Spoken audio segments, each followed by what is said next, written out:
God's timetables are not random. They are appointed.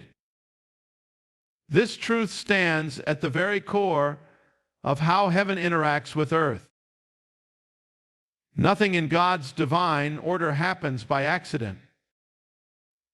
He does not operate by the chaos of human calendars or the confusion of worldly timing. While men live by schedules and clocks and appointments made on earthly terms, God moves by seasons, by cycles, by covenant, and by destiny.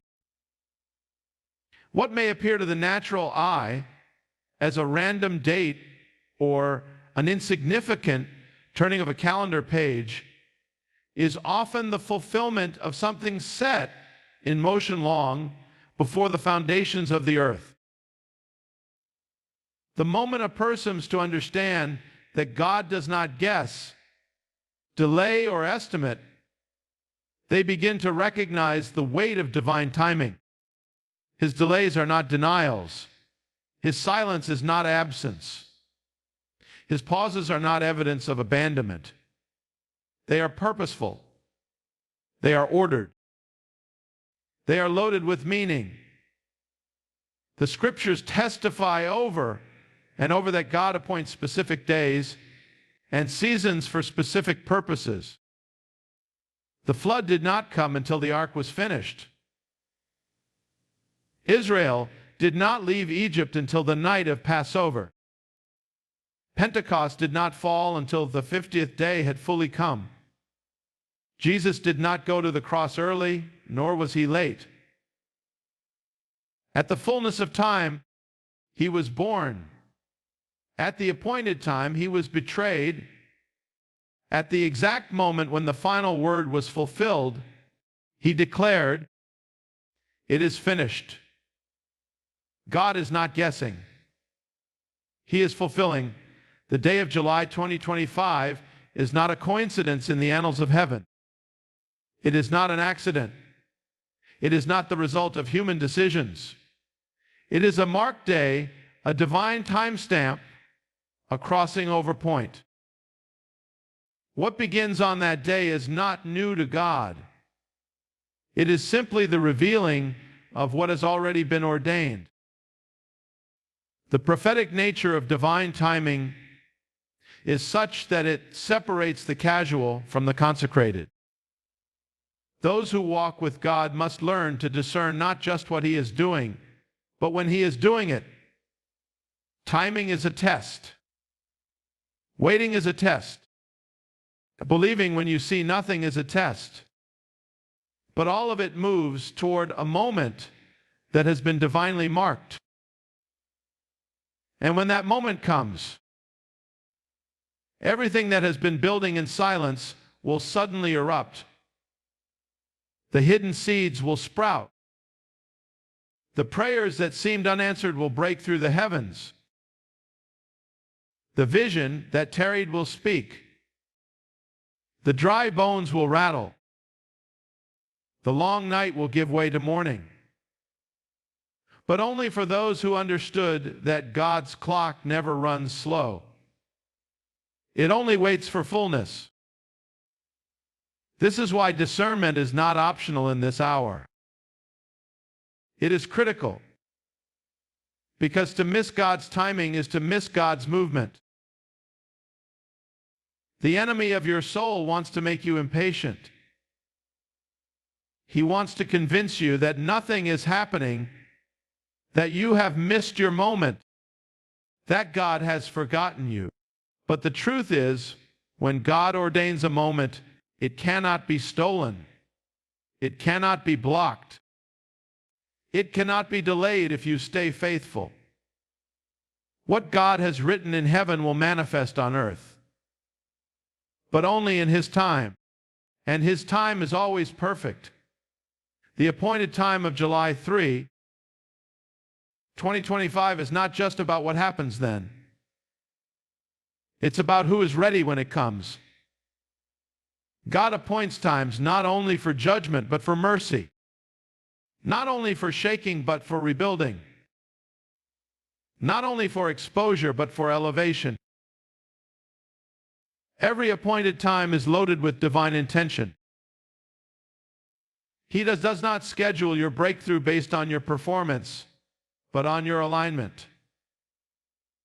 If you walk in step with His Spirit, then the appointed time will not surprise you. It will confirm what you already knew in your spirit.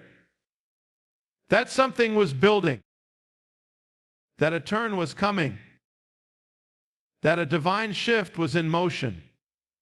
People who walk with God don't fear appointed times. They prepare for them. They recognize them. They know that when the trumpet sounds, it's not the end. It's the beginning of something long promised. So what do you do with this understanding? You prepare. You don't wait until July 3 to change. You don't wait for the heavens to open to begin repenting. You don't wait for a prophetic word to become obedient. You begin now, because if you treat a divine appointment like a surprise, you will not be ready to walk through the door when it opens. But if you treat it like a wedding day, something you've long prepared for, something you've stayed pure for, something you've sacrificed for, then when it comes, it will not catch you off guard. It will confirm everything your spirit has already known. The appointed times of God are like seeds planted in the soil of history. They may look like ordinary dates on the calendar, but in the realm of the Spirit, they are explosions of purpose. To those who are asleep, they pass by unnoticed. But to those who are awake, they mark the birth of a new era. And July 3, 225 is one of those days. Not because it's on our calendar, but because it's on His. And when something is on His calendar, all of heaven aligns. Angels move, destinies converge, doors open, and the earth begins to shift. God is not a man that He should lie, nor the Son of Man that He should change His mind. If He appointed it, He will keep it. If He said it, He will perform it. So let every heart that has ears to hear begin to prepare. Because when heaven says the time has come, everything on earth must respond. The shaking, the rising, the revealing, it will all begin exactly when God says so. Not a moment too early, not a second too late. And that is why His appointed time must never be treated lightly. Because when He says everything changes, it is already written. July 30, 25 is not just another date in the long procession of time. It is a divine line in the sand. It is a boundary drawn not by human hands, but by the Spirit of the living God. It is a separation point, a shift moment, a turning of the tide. It is the day when heaven declares that what has been tolerated can no longer be permitted. What has been delayed can no longer be postponed. And what has been hidden can no longer remain concealed. When God draws a line, it is never symbolic. It is strategic. It is prophetic. It is a threshold that demands response. You cannot remain the same once you cross it. You either move into what God has purposed or fall back into what you were never meant to stay in.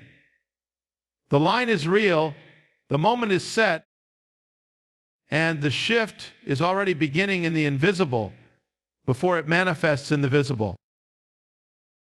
Throughout history, there have always been appointed days when heaven interrupted the regular order of things and inserted itself with force and clarity. These days are not remembered by the world because they do not always come with explosions or headlines. But in the realm of the Spirit, they are earthquakes. They are pivotal points where destinies are rewritten, nations are judged, doors are opened, and the eternal presses into the temporary. July 3, 2025 is one such day. It is a hinge in history. It is a doorway between what was and what must now come. Those who sense the season know it. Those who walk close to the Lord have already begun to feel the shaking. It is subtle but unshakable.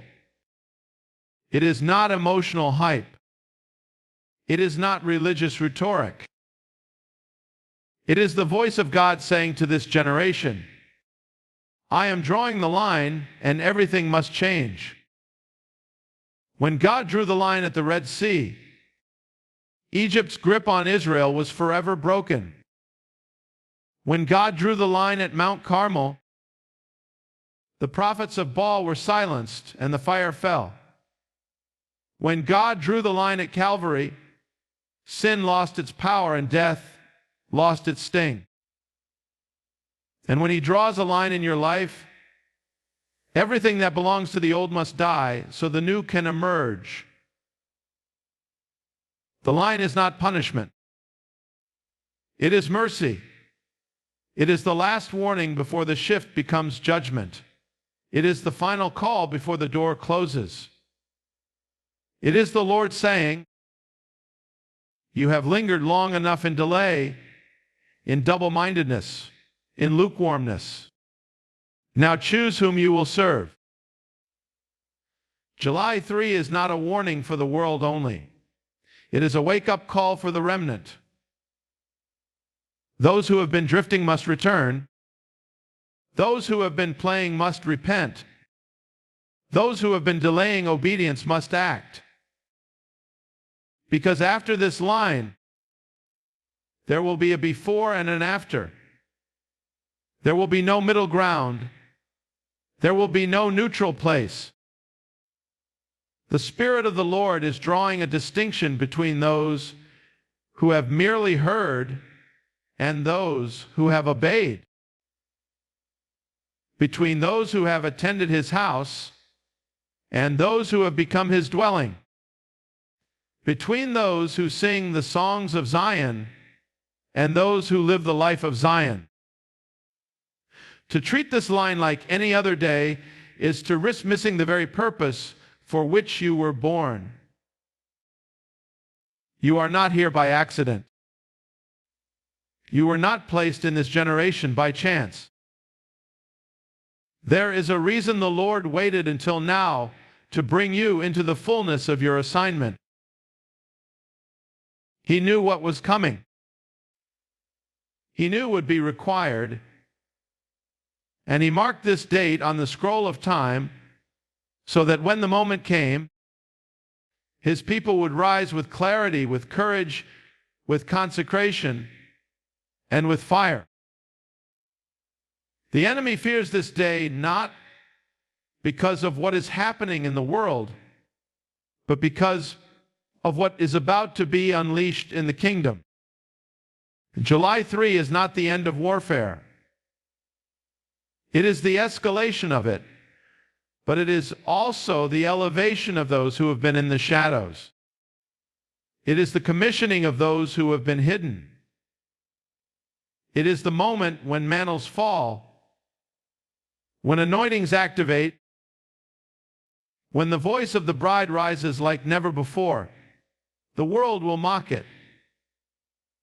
The religious will ignore it. But the watchman will see it. The prophets will announce it. The intercessors will birth it. And the warriors will walk through it. What makes this line so powerful is that it forces a choice.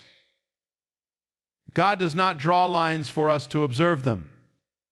He draws them for us to cross. And crossing it will cost you. It will cost your comfort. It will cost your compromise. It will cost your pride and your passivity. But what you receive in exchange will be greater than anything you leave behind. On the other side of this line is acceleration. On the other side is alignment. On the other side is a release of things that have been held back because the time was not yet. But now the time has come. The Lord has declared it. Heaven has recorded it. The moment is upon us. So examine your heart. Make straight your path. Tear down the idols. Light the altar again. Do not wait for another sign. Do not ask for another confirmation. The line has been drawn. The day has been marked. And when you cross it with faith, with fear of the Lord, and with fire in your bones, you will not recognize your life. Because what was normal will no longer be acceptable. What was acceptable will no longer be enough. And what was once impossible will now be within reach. The line has been drawn. July 3, 2025. Everything changes. Will you change with it? Or be left behind clinging to what was never meant to last? The shaking comes before the shifting. This is the order of heaven. Before God moves a people into new ground, He first shakes the ground they are standing on. Before He opens the door to destiny, He dismantles the structures that were built in human strength. Before promotion comes purification. Before release comes repentance. Before revival comes realignment. And the shaking is never an accident. It is never without reason. It is always strategic. It is always holy. It is always ordained by a God who loves too much to allow His people to remain in places He never called them to dwell. When God shakes, He is not destroying you. He is preparing you. He is not punishing you. He is positioning you. Many cry out for God to shift things in their life, in their nation, in their family, in their generation. But few understand what they are truly asking for. Because a shift is not just a change of direction, it is a change of dimension. It is a tearing away from the familiar. It is a dislodging from comfort. It is a separation from patterns, people, and places that no longer carry His breath. And before the shift can happen, the shaking must come. The shaking reveals. It reveals the fault lines, the weaknesses, the idols, the places where our confidence has been placed in things that cannot endure. It reveals what was built on sand and what was built on the rock. It reveals who has roots and who has only leaves. It reveals the difference between what looks fruitful and what is actually faithful. The shaking will touch everything that can be touched. It will test marriages, expose motives, challenge ministries, and confront compromises. It will dismantle platforms built on ego and spotlight altars built on obedience. It will disrupt the plans of men and exalt the purposes of God. The shaking is not the enemy's attack. It is the Lord's intervention. It is heaven stepping in and saying, I love you too much to let you keep building your life on broken foundations. I love you too much to let you keep delaying the call on your life. I love you too much to let you stay in Egypt when I have a promised land with your name on it. When the shaking comes, those who walk in pride will panic. Those who walk in performance will fall. but those who walk in purity will endure, because they understand the purpose of the shaking. They do not see it as rejection. They see it as preparation. They do not see it as abandonment. They see it as alignment. They know that God is not trying to destroy their lives. He is trying to make their lives usable for His glory. They know that the shaking always precedes the glory, that the shaking always leads to the revealing, that the shaking is the evidence that the shift is near. The earth does not shake unless something beneath it is moving. The Spirit does not shake a life unless something within it is being awakened. When you feel the ground trembling under your feet, do not fear. Lift your eyes. Open your ears, because the Lord is not far. He is near. He is saying to you, I am removing what cannot remain so I can establish what must. I am shaking your plans because they were too small.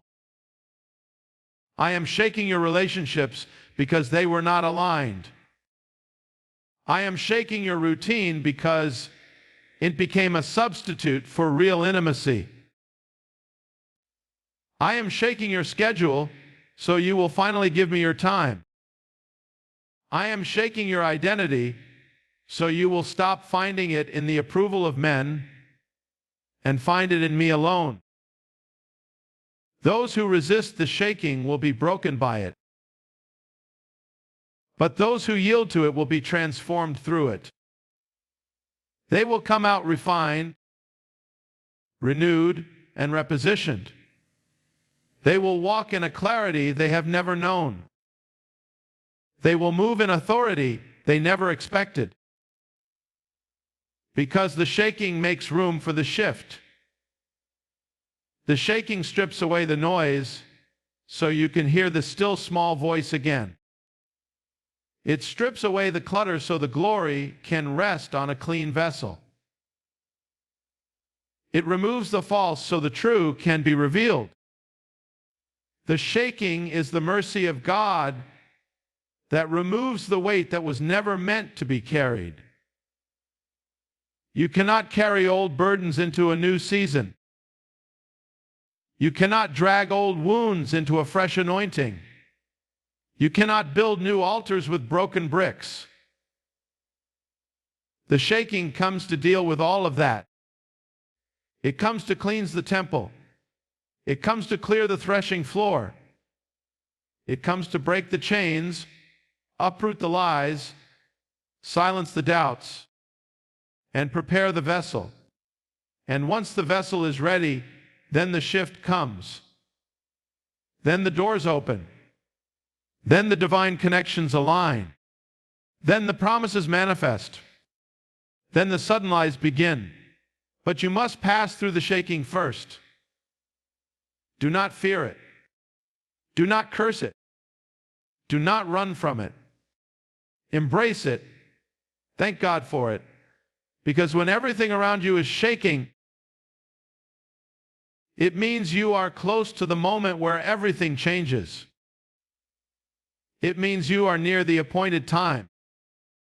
It means the Lord has remembered your prayers, your tears, your obedience, and your sacrifices.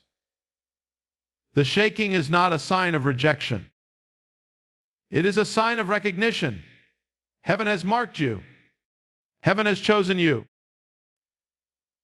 Heaven is preparing you for something greater than you can ask or imagine. But to hold the weight of glory, you must first let go of everything that cannot remain. Let the shaking do its work. Let it cleanse you, break you, humble you, and refine you. Because when it is finished, the shift will come. And when the shift comes, you will not be the same. You will step into what eyes have not seen, ears have not heard, and hearts have not imagined.